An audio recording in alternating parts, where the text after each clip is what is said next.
Ready for the next talk. And our speaker now is Vincent Pasquier. And he is going to present us QAG, alternating sign matrices from a physicist's point of view. Okay, so thank you very much for inviting me to this beautiful place. I'm very happy to be here. I thought maybe since I'm going to talk in front of mathematicians, I should talk more about physics and less about combinatorics, because you would soon realize I am not at all an expert in combinatorics. So maybe if I try to give you some ideas about why there may be some connection between true physics and combinatorics. And this is something which I think is very surprising. And of course, it has not been really successful yet, but I would like just to give you some indications that there are connections. So the QHE is for the quantum Hall effect. I'll try to explain a little bit what this subject is about, and ASM, of course, as alternating sign matrices. So, well, this is a title which is not so good, but I will explain briefly what the Hall effect is, insisting on some aspects that might be connected to combinatorics, and then I'll probably not talk too much about the second subject, but then explain why some kind of deformation of the Hall effect is related to alternating sign matrices. So in physics, the Hall effect is probably the most striking occurrence of really some quantization phenomena occurring at a macroscopic level. So what is the Hall effect? You have kind of two-dimensional samples, two-dimensional semiconductor, if you want, with electrons, and you put a very strong magnetic field perpendicular to the sample, and what you observe is that the conductivity. So you have the magnetic field, which is like that, and you measure some kind of conductivity which is transverse to the magnetic field, and it occurs with what is called quantum Hall plateaus. And these numbers, when the conductivity is flat, are fractions. So they are fractional numbers, and these fractions are extremely precise. I mean, up to factors of 10 to the minus 10. So it's absolutely beautiful quantizations. And the important experimental fractions which have been seen are these fractions. So p is an integer, p over 2p plus 1. Well, I mean, I summarize things a bit fast. There is something called the integer Hall effect, when the fraction is actually a number, 1, 2, 3, 4. But this is not the most surprising thing. The most surprising thing occurs when the fraction takes these values. I mean, p over 2p plus 1. And now, for a theorist, electrons are what are called fermions. So they are antisymmetric wave functions. But we all believe that if we were able to make some Hall effect with bosons, then the similar fraction would be p over p plus 1. And these fractions, because are called the filling factor. And it is an important thing to know that this is called filling factor. I'll come to that later. So maybe the first part of my talk will just be trying to explain to you what is the meaning of this filling factor and what this has to do with polynomials, in fact. So just very briefly to understand what the physics of the Hall effect is, is just electrons or particles, if you want, which are put into some magnetic field, and one can solve the Schrödinger equation in some gauge. And what is important is that the plane is parametrized by the coordinate z, which is x plus iy. So if you want, you have your plane x, y, and a point z, just x plus iy. So it's a two-dimensional wave function, and the wave function takes this form, very simple form. It's z to the power n. So they are the wave function for the nth, if you want, nth wave function. So there are several wave functions, and you have a kind of exponential factor which does not depend on n. So most of the time we can ignore this exponential factor. It's just a common factor to all the wave functions. So you can put this in the measure if you want. And what is very important is that if you somehow do a WKB analysis on this wave function, you will see that it's very peaked on a small radius of on a radius. Well, there is some length which is you can put it equal to 1, but square root of n. So you can imagine that each monomial z to the power n corresponds to a wave function concentrated on a circle of radius square root of n. And the other important thing is that each wave function occupies some kind of quantum of area, which is 2 pi. So each wave function occupies a quantum of area. So now, because of this, you can think that your surface is cut into small cells of area 2 pi. So each cell has an area 2 pi. And you can ask yourself what is the number of electrons per cell.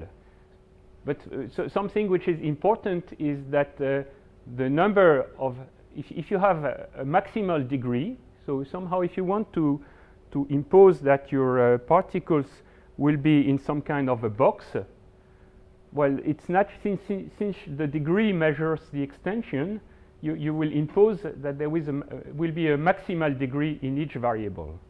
So if you want, compressing the system is forcing the degree to be low. I mean, you must have this kind of intuitive idea that the degree of the polynomial corresponds to the extension of the wave function.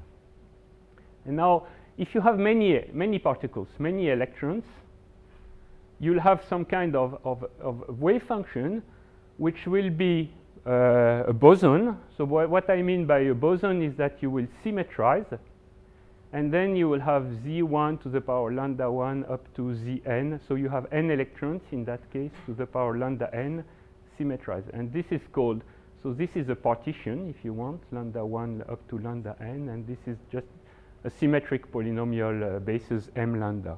So it's very natural to have, of course I have removed the exponential factor, which is irrelevant for my purpose here, but for each m lambda correspond, if you want, n electron wave function. So now what do we do with this? Are these electrons or bosons? Well, forget about that for the moment. It's not too important. They could be electrons. They could be bosons. I thought that the question was. No, this is not a determinant. This is a symmetric. No, so this is bosonic object. So it's a bosons. I mean, these are not electrons.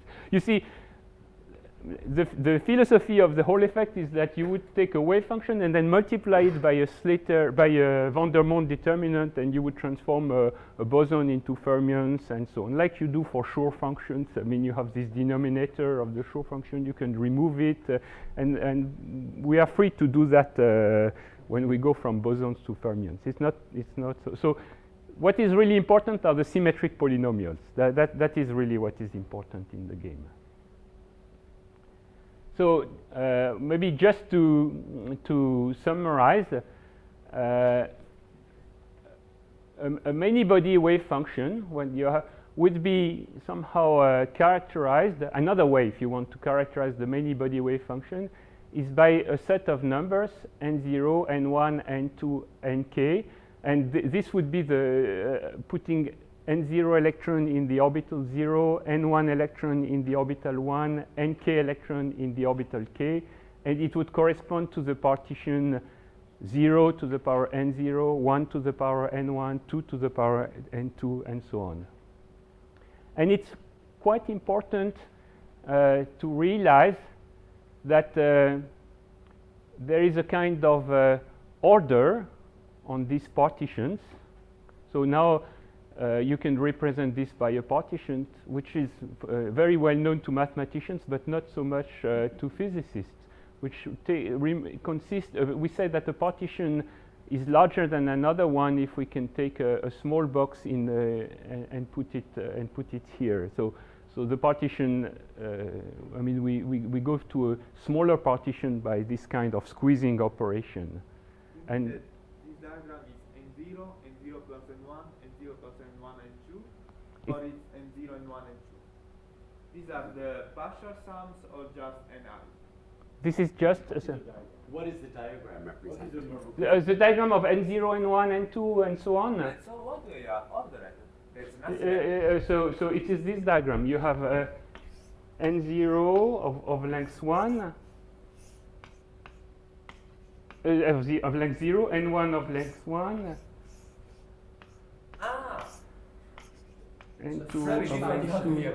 So the number of You rows mean is columns? the sum of number of particles. Yes, yes. Okay. So this, I mean, this partition means that you have n0 n0 particles in the orbital 0, n1 particles in the orbital 1, n2 particles in the orbital 2, and so I on. thought at the end were horizontal. Now I see. Okay, and so, but to see the order, I mean, this representation is not so clear to see the order. So it's better to represent them as a partition, and then you have this natural order on partition, which was discovered by Sutherland and well in physics, and called the squeezing order. I mean, the kind of natural. So the number of boxes is not fixed. It's the number No, of no, rows. you don't change the number of boxes because you take a box here and you put it somewhere else. But But we Like didn't of course the understand. dominance order. N2 corresponds to two-column diagram, or it can be any number of columns in N2. the number of columns is the number of particles. So this is the number of particles. The number of, yes, of rows. And the number of columns, the number of columns is bounded by the degree, if you want, of your polynomial. So the size of the box. It can be any. Yes, but somehow the size of the box, if you want, bounds the number of What columns. does it correspond to? Keeping the number of boxes constant. Is it some conservation in the physical problem? No, not so. No. The number of boxes It's not is not something, but it is the degree of homogeneity, if you want, of your polynomial. So this is what McDonald calls the dominance order. Yes, it's the dominant order. It's the dominant order. But it has nothing to do with Young tableau, this, or it has. This is a partition. I mean, Yes, okay. That's what he means, right? yes. I just a partition. I mean, I'm just writing a partition. Okay, sorry.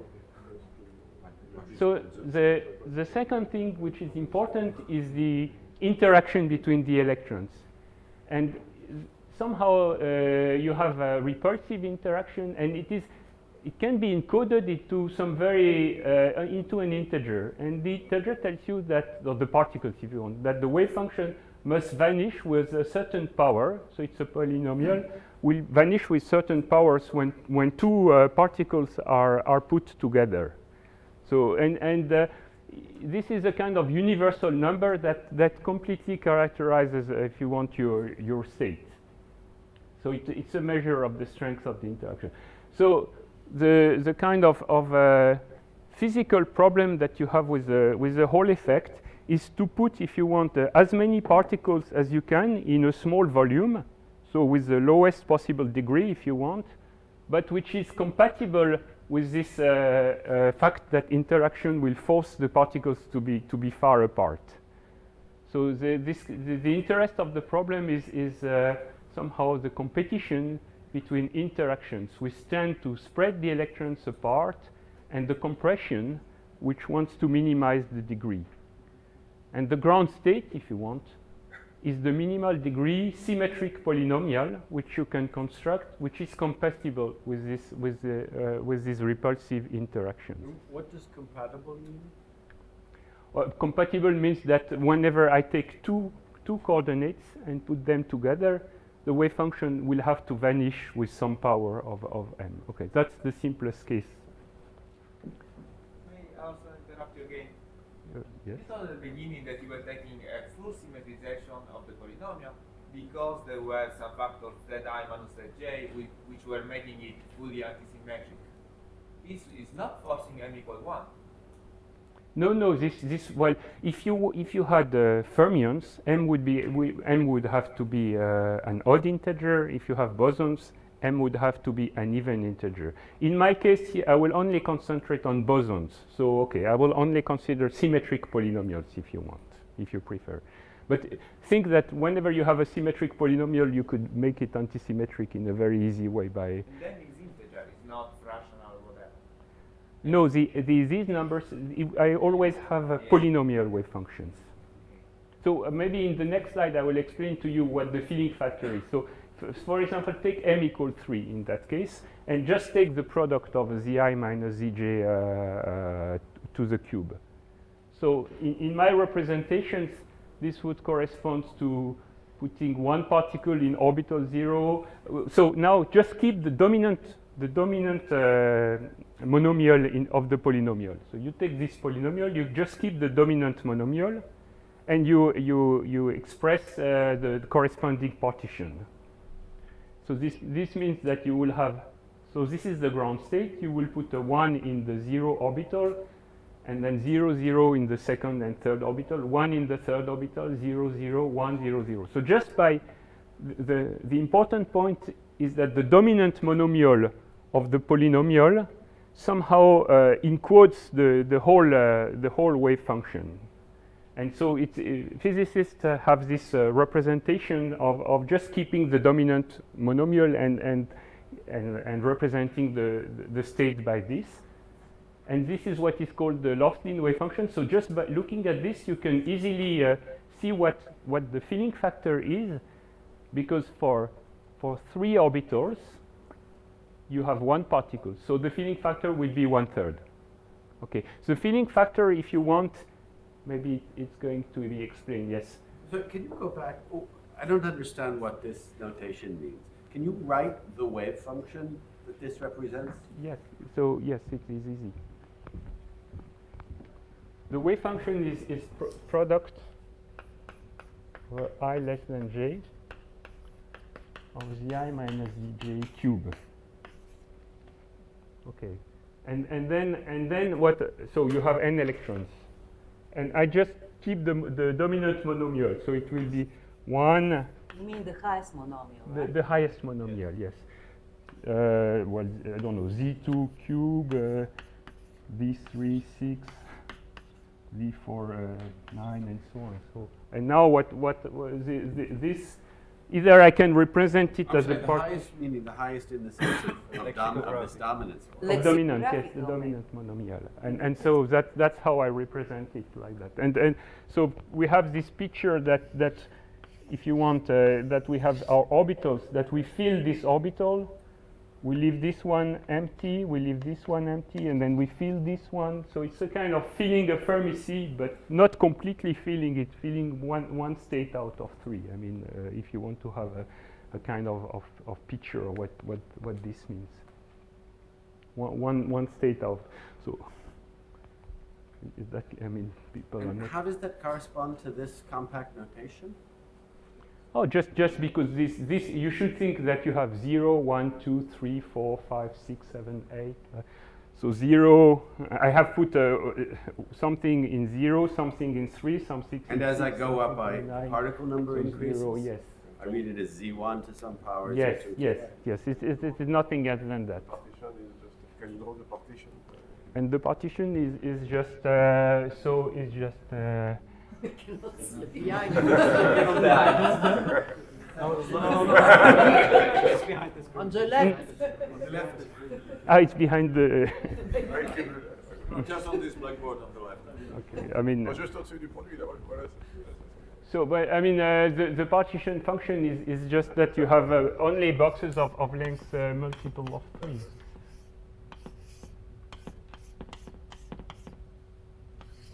And like that, and keep them like that. There are many ways to represent just the same object. So so now you understand what the filling factor is just the number of variables divided by the degree of the polynomial, if you want. I mean, you take because this is really how you fill your state. In that case, the filling factor was 1/3, because the degree was increasing by 3 each time I was adding particles. Okay, so now, here I gave the example of the most simple wave function which one could construct in that way. And the next step is to do what does this have to do with mathematics? So now I introduce something which is apparently a little far from this, which is the so-called Jack polynomials. So the Jack polynomials are the eigenstates, if you want, the polynomial eigenstate, of this Hamiltonian, which contains a parameter beta. And so they were discovered by Sutherland in physics many years ago when he introduced the Calogero-Sutherland Hamiltonian on a circle. Well, I mean, this is a kind of different form, but if you come back to the original Hamiltonian, you have a 1/r² interaction between different particles. And it's quite simple to see that this preserves polynomials. I mean, if you act with this Hamiltonian on a space of symmetric polynomial, it will remain a polynomial. Now, what is really interesting and was discovered by these mathematicians, Fagin, Jimbo, Miwa, and Mukin a few years ago, is that when the coupling constant take a negative value, and r minus 1 divided by k plus 1, I'll try to explain to you what these two numbers mean. Then you obtain polynomials which have a very interesting vanishing property. And this is not completely rigorous, but somehow the idea is there. You can the space of Jack polynomials at this coupling constant coincides with the polynomials which vanish at the nth power of the distance between particles when k plus 1 particles come together. So this means that if you have a set, if you take, so this is more subtle than what I was describing before. Before I was describing what was happening when two particles were coming together. But now you need to take a set of k plus 1 particles. You put all them together into some ball of radius epsilon, and you require that the wave function will vanish as epsilon to the power r or r minus 1, r to the power r. And these are essentially what the Jack polynomials are at this special coupling constant. So it's a very simple way to obtain polynomials with interesting vanishing properties, if you want. And if you know what happens for some k, do you know what happens for the same model at other k? I'm sorry. If you know what happens where 3 particles comes together, do you know what will happen if 4 of them come together? Well, I will change the value of k. Yes, this is No, what I mean with a given model. In physics. All the exponents, or no? Sorry, With a given value of beta, yes. you know what happens only as a particular k number of particles come together? Oh, yes. You don't know. Yes, I'm sorry. Yes, it's only when k particles, k plus 1 actually, k plus 1 particles come together. So now this is very reminiscent of what we call exclusion statistics. So here I gave you the vanishing properties of the polynomials. Now I must, yes, yeah. It's not rigorous. What is the part that is not rigorous? I'm sorry, I'm a bit deaf. I don't hear. It's not rigorous. Which part of this? The part of is the part of this is the rth power. I mean, so if r equal 2, it's clear to see that they will vanish quadratically. If r is larger than 2, I'm not completely sure. Say, I mean, this needs to be a bit. Can I Yes. just to understand what it means? So are these polynomials of k+1 variables? No, they have much more variables. It's just what happens when Is among k+1 all these variables. variables you choose k+1. These k+1 variables. Yes, These at least. k+1 At least k+1, yes. What does it mean they vanish at order r? Means they lie in some ideal generated by products of the I minus the j, so that the total degree is r, something like this? Is that what it means? You mean you take all your particles, you put them into some small ball of radius epsilon, and you will ask that your wave function vanishes as epsilon to the power r. I mean that's how I understand the vanishing property. Okay. So yes, so now the result was that when you represent this the dominant weight of these polynomials, it corresponds to a certain partition, and the rule for the partition will be that lambda I minus lambda I plus k is larger or equal than r. Okay, so for example, I treat an example which is the case k equal r equal 2, and I try to build the polynomials with the closest packing I can make.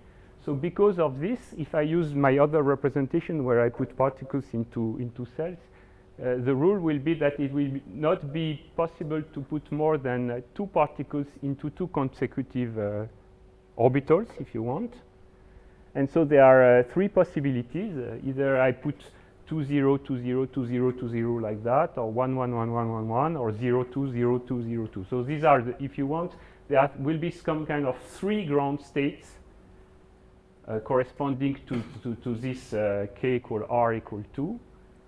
And the thinning factor, that's also easy to see, will be in general r over k. I mean, just maximal degree divided by the number of particles is equal to r over k. Okay, I mean, somehow, I mean, well, I don't want to explain to, but this is closely related to what in physics are called parafermions, if you want, which, I mean, these parafermions were introduced in conformal field theory many years ago.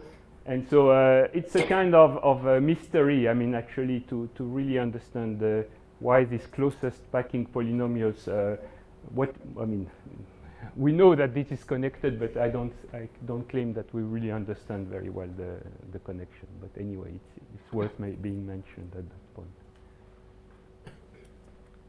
So, for example, yes, well, so I said that these were Jack polynomials, but if, physicists did not know anything about Jack polynomials, so that somehow they constructed them explicitly, and in that case, it's called the Moore and Reed wave function, discovered by these 2 physicists, Moore and Reed, and the ground state takes a very simple form. It just so it has a Pfaffian over 1 over zi minus zj, and then multiplied by a Vandermonde determinant product of a zi minus zj. And it's clear, I'll just explain to you that when 3 electrons come together, there is this epsilon square factor. Because you see, if you suppose you put 3 electrons together, so here I represent my 3 electrons, because of the Pfaffian, you can kill one of the factors x minus x in the Vandermonde determinant, but still you would have 2 of them. So you're assured that the wave function will vanish as epsilon square. So that's a kind of very natural representation, and you can verify this is indeed a Jack polynomial. or this is a kind of dream, which I'm not going to to do anything. But what really physicists have in mind when they manipulate these polynomials is something a bit more ambitious. What we start to do is to put what we call quasi holes in our system. So now we go to some kind of limit where the number of variables is infinite. So we put this zi very large. I mean, as large as we can. So we consider a very large system, and at some position x1, x2, x3, we put what we call quasi-particles. That is to say, we consider polynomials in zi, which will vanish when zi minus x goes to 0. So we ask an extra condition that at some fixed positions the polynomial Like goes to 0, you mean it's just 0, or it approaches 0? It approaches 0. It approaches 0 linearly. I mean, we don't ask that there is any power. I mean, linear in x minus, like x minus z, if you want.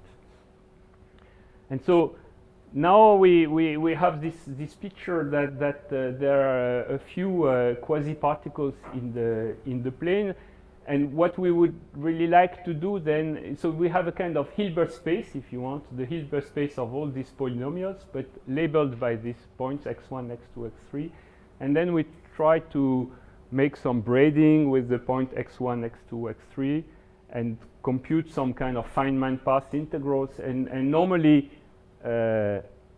if we do things well, we should see come out of this monodromy matrices and a lot of interesting things which tell us about, if you want, for example, the parastatistics of the parafermions should come out this way, but nobody has really been able to do this in a rigorous way, but this is what we hope should come out of such calculation. So the important point is that we should make this a kind of what people call topological quantum field theory by adding an extra dimension, which is a kind of adiabatic time, and this adiabatic time is the way when we start moving the position of these x's in space, if you want. So you have the two-dimensional system, and you have a kind of additional time, and you start to move the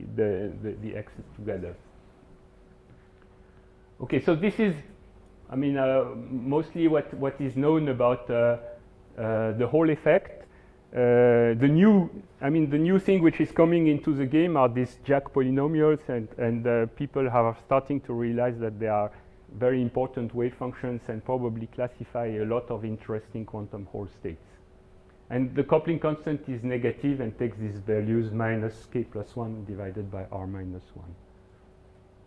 You took 3 particles because you want to work at the easiest case r equal k equal 2, and in general it's k plus 1, or yes, you could, well, for r equal 2, say, is the for example, the parafermions, you keep r equal 2 and take higher values of k, and you describe a series introduced by Reed and I guess essentially, which tell you what happens when k plus 1 particles come to the same position. Okay.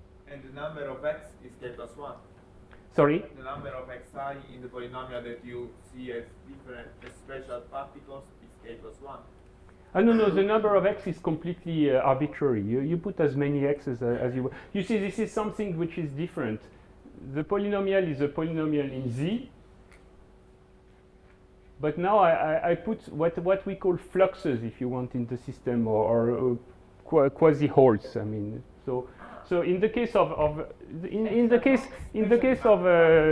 Losslin wave function, you would multiply this wave function by product over x minus zi, over if you of x alpha minus zi. So this would assure that your polynomial vanish when the z goes to x. Okay. So you want to do the same kind of thing with the Jack polynomials. You would like to consider polynomials that vanish at some fixed position. That's nothing more than that. But and then what is interesting is you want to manipulate the x, not the z. It's really the x which gives you the physics.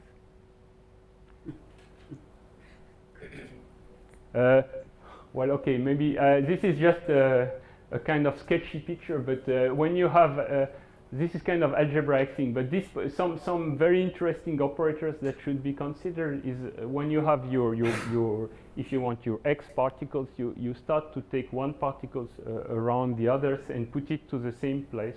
You call these operators y, and these operators are commuting operators, and I don't have time to explain too much, but they play a quite important role in the theory of the Jack polynomials. And in fact, the Jack polynomials are obtained by diagonalizing simultaneously these y operators. But do you mean they are neighbors or any I, any j? Any I, any j. Any I, any j. So it's a commuting family of operators. Let's say okay, next I will describe the deformation of the Jack polynomials. It's called McDonald polynomials, and these are have to do with what is called affine Hecke algebra, and they play an important role. They obey some kind of relation which I sketched here. Okay, this is not too important for my talk.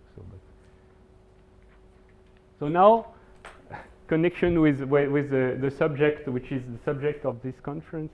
Oh no, before connecting it.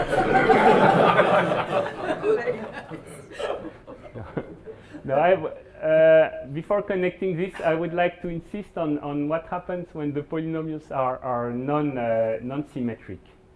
So when the polynomials are non-symmetrics, physically this means that you have a kind of additional degree of freedom which is added to your system. So for example, you could think that you have some spin, or that your electrons are in several layers, or something like that.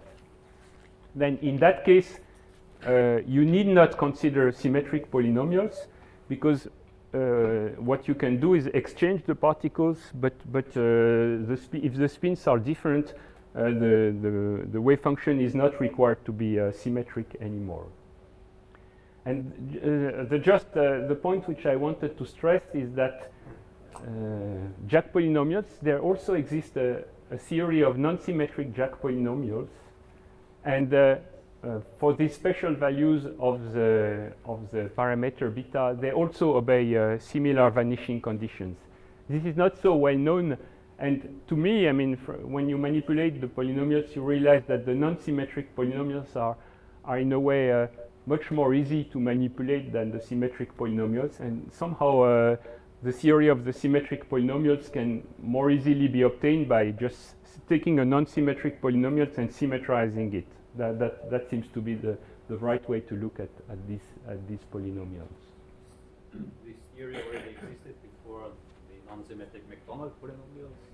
The theory of the non-symmetric polynomials already existed before the... Oh no, this is a kind of say...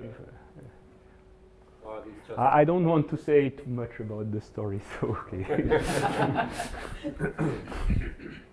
Okay, well, maybe 1 year before. It's not something which existed many years before. It's just a matter of a few years.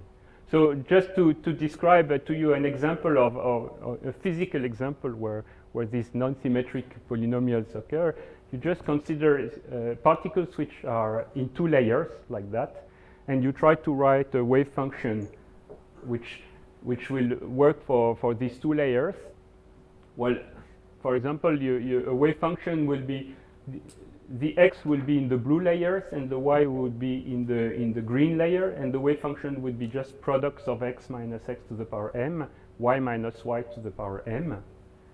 And well, I mean, trivially, you could characterize this wave function as vanishing as epsilon to the power m when 3 electrons are put together, because when 3 electrons are put together, there will necessarily be 2 of them in the same layer, so you get this factor. Okay.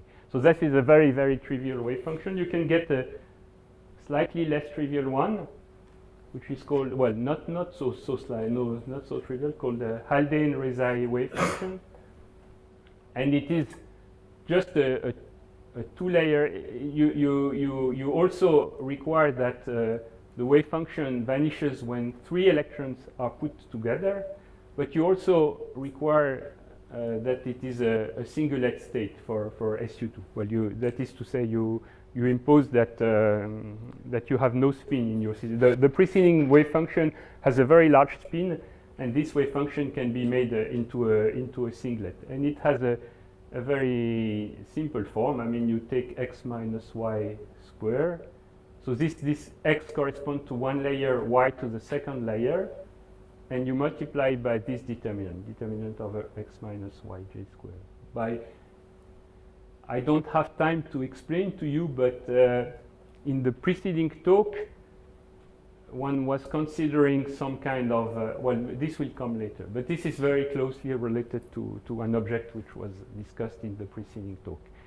And so this wave function vanishes when 3 electrons are put together as epsilon squared, and it is indeed a Jack polynomial.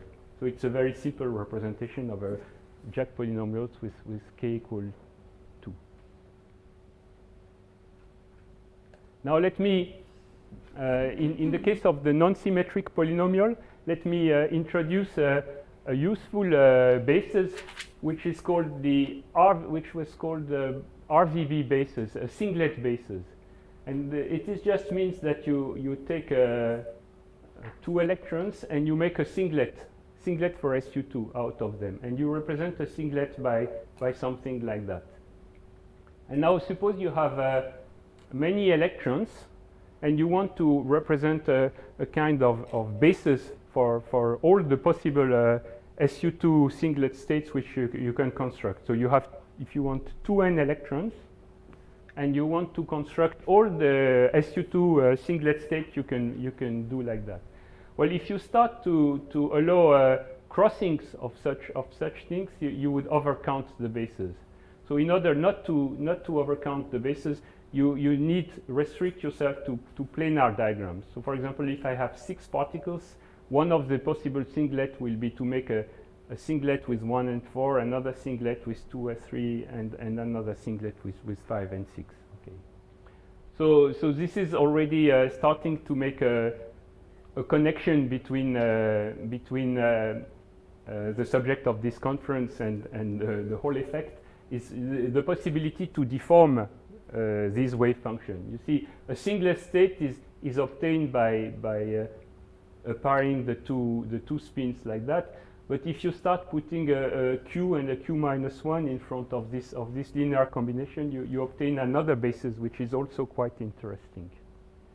So that's, I mean, as a kind of transition that is using this q-deformed singlet states that I will come to the ASM matrices.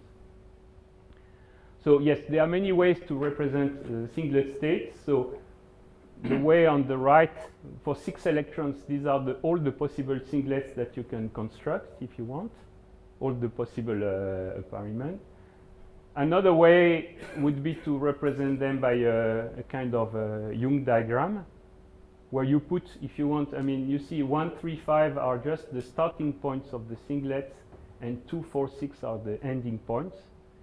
And well, this is another representation which I will discuss a bit later in my talk. But all these pictures represent the same states. So now, what is the Q deformation? Well, this RVB basis has a natural Q deformation, which I learned from Alain Lascaux, is known as the Kazhdan-Lustig basis. Well, we know also that the Jack polynomials have a natural deformations, which are called the McDonald polynomials. And what I would like now to convince yourself is that all what I did in the first part of my talk can be Q-deformed, and that, well, the evaluation, when you put the variables equal to 1 of the McDonald polynomials in this very special basis known as the Kazhdan-Lustig basis, have mysterious positivity properties. So this is, if you want, the last part of my talk will be trying to develop these points. So first, to understand what the deformation of the RVB basis is, it's very useful to introduce an algebra, a certain representation of an algebra, which is called the Temple-Lieb algebra. So the Temple-Lieb algebra is generated by operators EI, which have this very simple expression. So what it acts, what it does, maybe is there something to erase the board?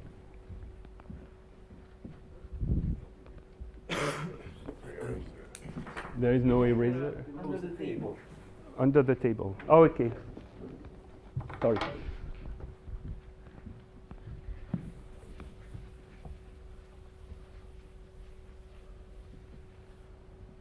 So you have this kind of RVB bases, if you want, which are represented, and you put labels 1, 2, 3, 4, 5, 6. And what is the Temple-Lieb generators? For example, E4. It would just act by doing something like that on the picture. So it will transform this picture into a picture where 1 is connected to 6, 2 is connected to 3, and 4 is connected to 5 by deformation. Okay, but now there is an additional parameter. If I square EI, so if I just act with EI square, you see I create a little bubble somewhere, and now I have the possibility to give to this bubble a kind of weight, which I call tau, which is q plus q minus 1, if you wish. And so in the case I was discussing before, the case of electrons or quantum Hall, tau was naturally equal to 2, but you can replace this 2 by q plus q minus 1, and then you discover that you have projectors, if you want, with this parameter tau. And this is another relation which is easy to verify using picture. EI plus 1, EI equal EI. And this. What was the role of the two? What is the role of the two? What was the role of the two? Before? Before, yeah. Because you see, with you just anti-symmetrize. So 2 is EI was just 1 plus permutation divided by 2, if you want. Or so if you square it, you find the 2. I mean, this is no more, or maybe not divided by 2, but okay, it's no. You see, the normalization comes from this relation, and then the tau value. So in the simple case of SU2, you just find the 2. So now, what does this Temple-Lieb algebra has to do with the Razumov-Stroganov conjecture? So I would like to go a bit faster. I'm sorry that you said I would explain it, but maybe I will not have time to explain it too much. But so you have the 6-vertex model, which was described by Razumov a few minutes ago, and there is another representation where instead of putting arrows, you put lines, and you require that at each vertex you have only one. There is one line through each vertex, but only one. So it's a kind of fully packed, if you want, loop models. And what you do is that you count with weight 1 all the possible configurations that you obtain like that, and then you obtain some kind of connection between the points. 1 would be connected to 4, 2 would be connected to 3, 6 would be connected to 5. So you do this, and you count how many ways you can do this by putting this, and then so you consider this Hamiltonian H, which is equal to sum over EIs.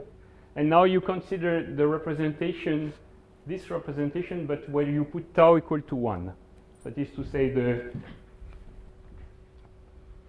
this is equal to 1 in the Temple-Lieb representation. And then what here I have written the Hamiltonian in that case. It's 5 by 5 matrices. Yes, it's a 5, but there are 5 possible diagrams. I write the eigenvectors. And now 2, 1, 1, 2, 1. You see, remember that the components of the eigenvectors are labeled by these diagrams, which I had. So there would be 6, 1, 2, 2, 1, 2, or what in some order. And then I can compare this to the number of possible connections that I have. So for a diagram, I could just count the connections, and the conjecture, which is still open, is that the numbers are the same. So to try to understand why the numbers are the same, I must say that the sum of the numbers are equal to the sum of the other numbers, and this was proved by Philippe Di Francesco and Paul Zinjustin. So a part of the conjecture is already proved that the sum for the total sum, but for the individual numbers, it's not yet proved. So to make a connection with polynomials, I will be a little fast on that, but instead of considering the Hamiltonian, you can also consider a more general object, which is called the transfer matrix model, and it's a kind of inhomogeneous Hamiltonian, which has parameter zi, if you want. So you construct this transfer matrix. It also it's very useful. I mean, it's very important in integrable systems that this transfer matrix depends on the parameter z, but they all commute with this parameter. So the eigenvectors do not depend on this parameter z. This is done at tau equal 1. At tau equal 1 only. Yes, this is only at well, yes, the connection with the way. So now, and you find the eigenvector of this transfer matrix. And now, to make a connection with what I said before, you look in the eyes of this eigenvector, and you see that it will decompose like that. It will decompose into polynomials times patterns. If you want, the components of the eigenvectors are some kind of polynomials, which I call pi, and these are the kind of diagrams I was drawing before. And there is some kind of deformed. So before I was considering bosonic wave function. There is a kind of bosonic condition that is obeyed by this wave function, and which is the following. You can act on this with two different representations. Forget about the y. The y's are not so important. Of the Temple-Lib algebra, one acting on patterns, which I described, which is this representation, and another one acting on polynomials. And what I will ask is just that the two actions give the same result. So it's a kind of deformation, if you want, of the fact that if I permute spins and coordinates at the same time, my wave function will not change. But a kind of Q deformation of this. So of course, I know that there is an action of Temple-Lib on the patterns. I must be able to find an action of Temple-Lib on the wave function. And again, this is a result due to Lascaux and Schutzenberger many years ago, that there is an action of the Hecke algebra on polynomials, which takes this simple form, E plus tau. I mean, this part is called finite difference operators. I mean, and then you multiply by this prefactor, and it's quite simple to verify. So the tau is this tau from that we saw before. Yes. The tau is the tau we saw. Yes, it's the same tau. Yes, and E, it's a little more. Here I have to be a little. It's not really Temple-Lib algebra, which is it's Hecke algebra. So instead of having EI plus 1, EI minus EI equals 0, you would have this equal EI plus 1, EI plus 1 minus EI plus 1. So this is the algebra which you obtain when you do this. It's one of the EIs. This is one of the EIs. Yeah, any E, yes, any I. So sorry. So this should be E1 here, because it's Z1, Z2. E2 would act with Z2, Z3, and so on. Okay, so This works on a higher level, on the Hecke algebra level. yes, I am. But somehow this temporally lib is a quotient, and in the case where we are interested in, this is this quotient which is realized. So this is a very important, if you want, representation of the Hecke algebra. So now, well, I just in words I just play the same game I was playing with. So before I had what I was called a two-layer system. Now I replace it by putting some kind of Q in this. So these are this is the wave function, the Q deformation of the wave function I had for the two-layer system. And now I must say that this kind of wave function was really, I think, for me the important discovery of Philippe and Paul-Étienne Justin, because when I saw this wave function, it immediately reminded me of the Hall effect. So you take this wave function, and then you ask, but what are now the vanishing conditions obeyed by this wave function?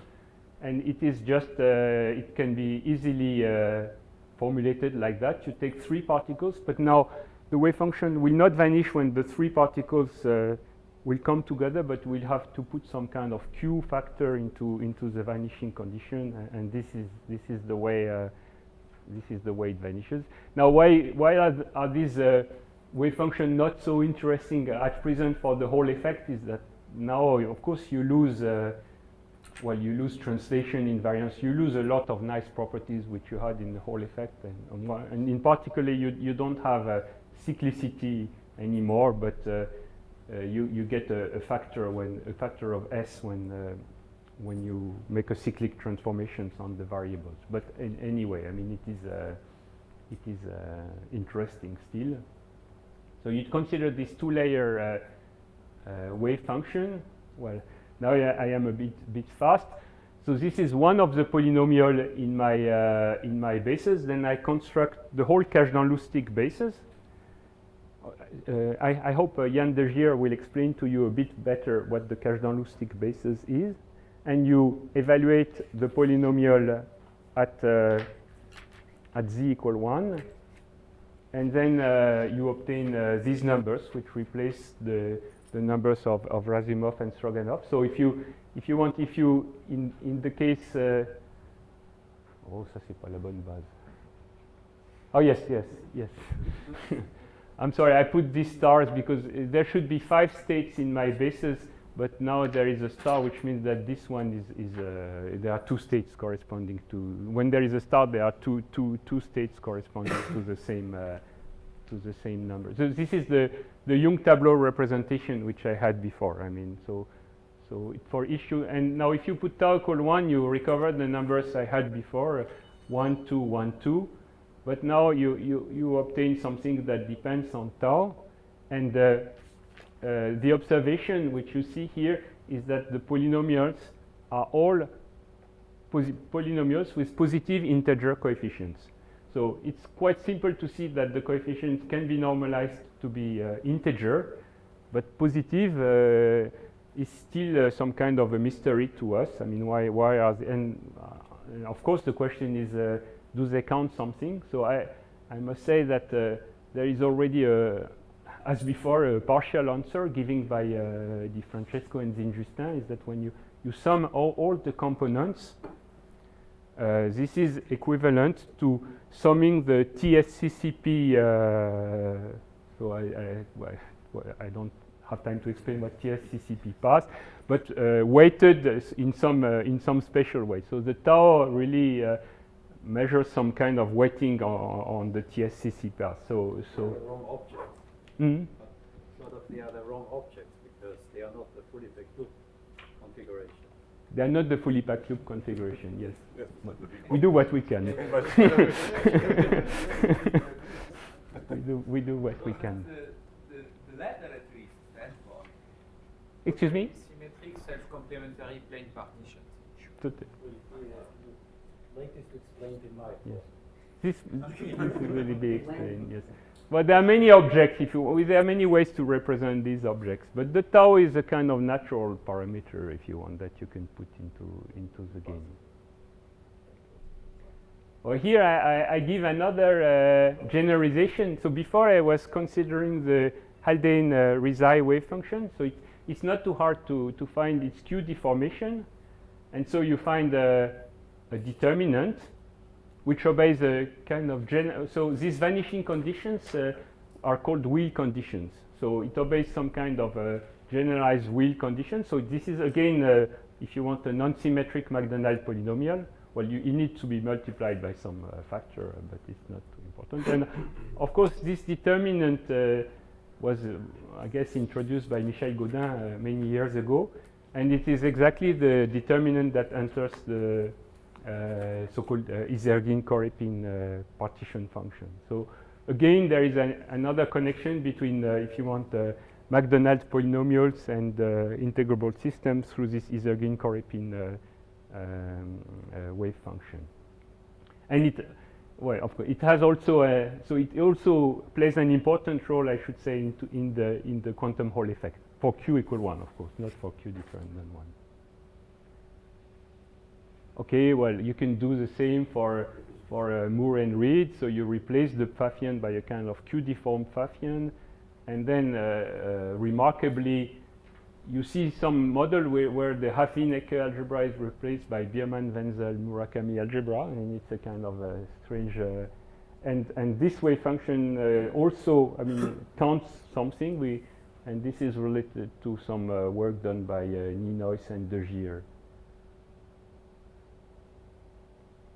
So, okay, my conclusion is that, well, here TQFT means kind of topological, if you want, quantum field theory can be realized on Q deformation of the wave functions of the Hall effect. These are all connected to the Razumov-Stroganov type conjecture, what I call positivity properties when the polynomials are evaluated at z equal 1. There are many connections with the works of Feigin, Jibo, Miwa, and Muki, and Kasatani. Kasatani is a young Japanese fellow who generalized the work of these people to the non-symmetric Macdonald polynomial case. So the vanishing properties in the non-symmetric case have been worked out by Kasatani. And well, for me, the last point is the most important point. I mean, all our combinatorial work, if you want, is concentrated on the lowest degree polynomial obeying the vanishing condition, because the partition functions and all these things are given by a kind of lowest degree polynomial. But in the Hall effect, or for the physics, the higher degree polynomials, which correspond to kind of excited states. What I call excited state is when I put these new points, x1, x2, x3 into the game. I mean, when I start to add what is called flux. So when I put these fluxes, I need to increase the degree of the polynomials. And all the understanding of what happens when I look at higher degree polynomials is really what physicists are interested in. And I think there is a lot of work to be done in this direction. Okay, thank you very much.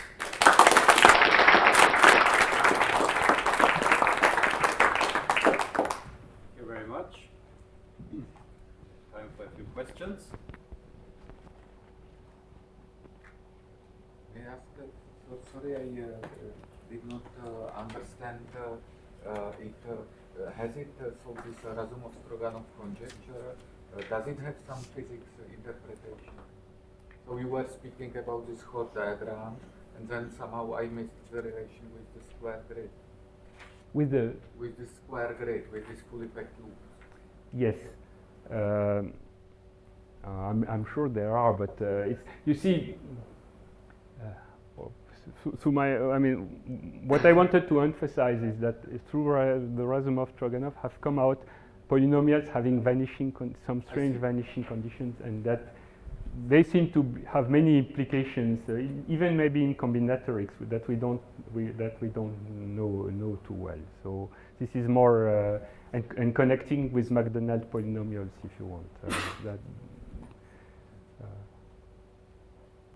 But certainly, the six-vertex model, if you want, in itself is a subject that has enormously many applications in that case. Is this related to? Can you speak a bit louder? Is this related to ideals of polynomials which have roots coinciding with certain multiplicities? So what type of information on these ideals would be helpful in this? Is it related with ideal of polynomials, which? Not the varieties of polynomials which have roots vanishing with certain multiplicities. In this case, it would be The parameter R.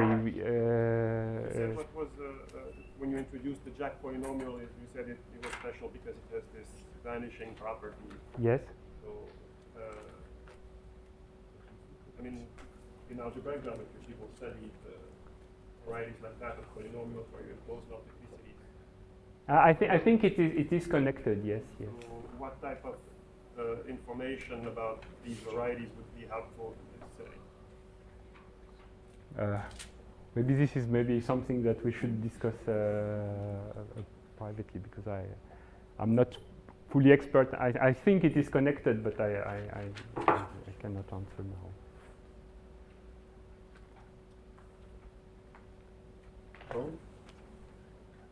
Well, thank you very much.